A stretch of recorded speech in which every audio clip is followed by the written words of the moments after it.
Assalamualaikum warahmatullahi wabarakatuh. Nama saya Wildan Ustadz Akbar dari kelas 1B Prodi PBSI, ingin mempresentasikan mata kuliah PPKN dengan dosen pengampu yaitu Kang Barok. Yang pertama, konstitusi dan konstitusi di Indonesia. Pengertian konstitusi. Konstitusi disebut pula Undang-Undang Dasar, adalah norma sistem politik dan hukum bentukan pada pemerintahan negara. Biasanya dikodifikasi sebagai dokumen tertulis.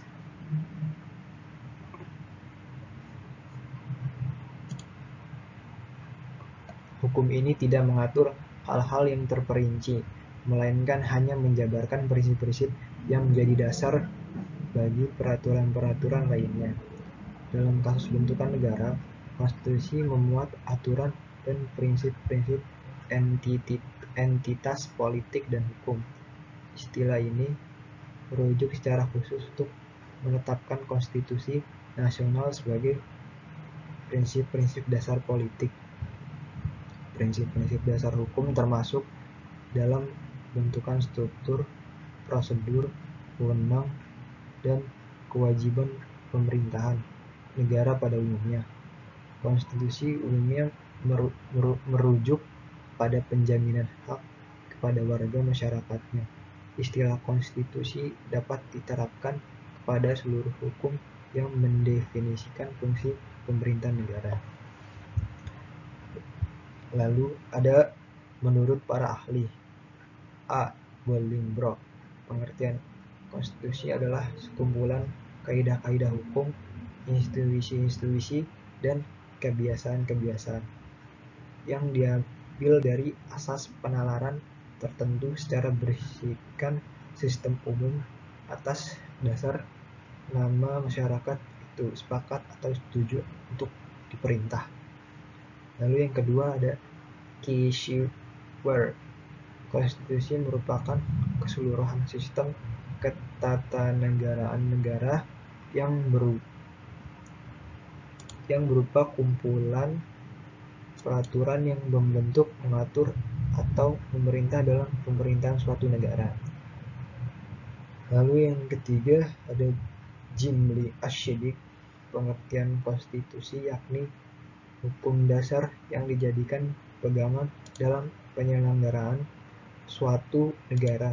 Konstitusi juga dapat berupa hukum dasar tertulis yang biasa disebut undang-undang dasar, serta dapat pula tidak tertulis.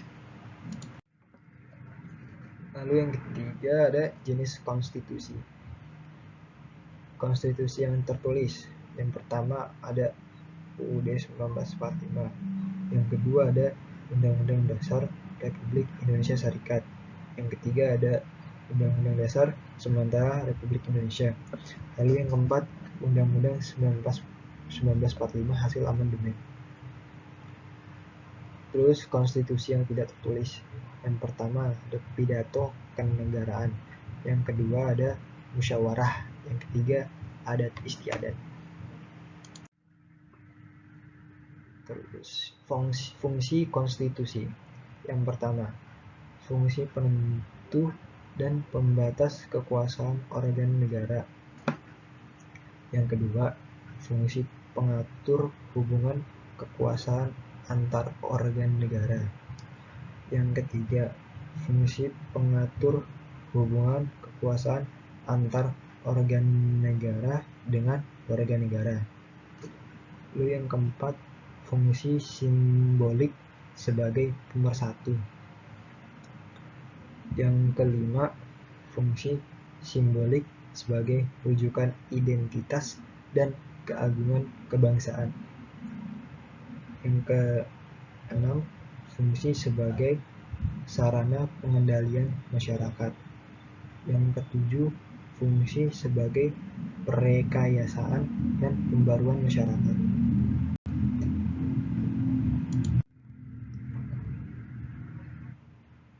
Lalu ada karakteristik konstitusi di Indonesia sebelum dan sesudah reformasi.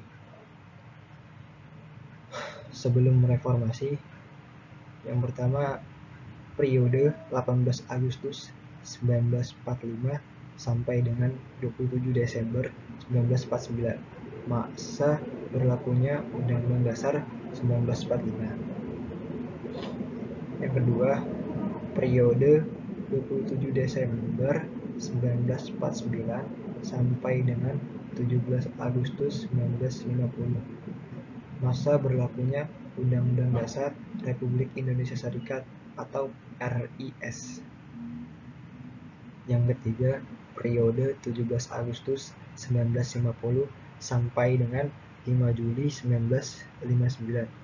Masa berlaku Undang-Undang Dasar sementara tahun 1950 atau UUDS 1950.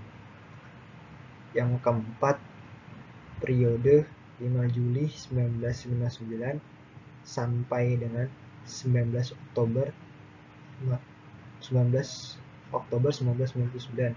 Masa berlaku Undang-Undang Dasar 1945. Terus sesudah reformasi, yang pertama periode 19 Oktober 1999 sampai dengan 10 Agustus 2002. Masa berlaku pelaksanaan Undang-Undang Dasar 1945. Yang kedua, periode 10 Agustus 2002 sampai dengan sekarang. Masa berlaku Undang-Undang Dasar 1945 setelah mengalami perubahan. Mengapa mahasiswa perlu mempelajari konstitusi? Supaya mengetahui bagaimana perkembangan konstitusi atau pembentukan dasar negara kita. Misalnya bagaimana perubahan dari UUD 1945 lalu ke RIS 1949 lalu kembali lagi ke UUD 1945. Dengan memahami konstitusi secara benar dapat menghindarkan generasi muda dari perilaku koruptif dalam menjalani kehidupan berbangsa dan bernegara. Sebab pemahaman yang kurang terhadap konstitusi menjadi penyebab maraknya praktik korupsi dewasa ini. Konstitusi juga memberi pegangan sekaligus pedoman dalam menjalankan kekuasaan negara. Tanpa konstitusi, sebuah negara tidak akan mencapai tujuan yang sesuai dengan harapan masyarakatnya. Tanpa konstitusi tidak ada yang mengatur hak asasi warga negaranya. Demikian presentasi dari saya. Wassalamualaikum warahmatullahi wabarakatuh.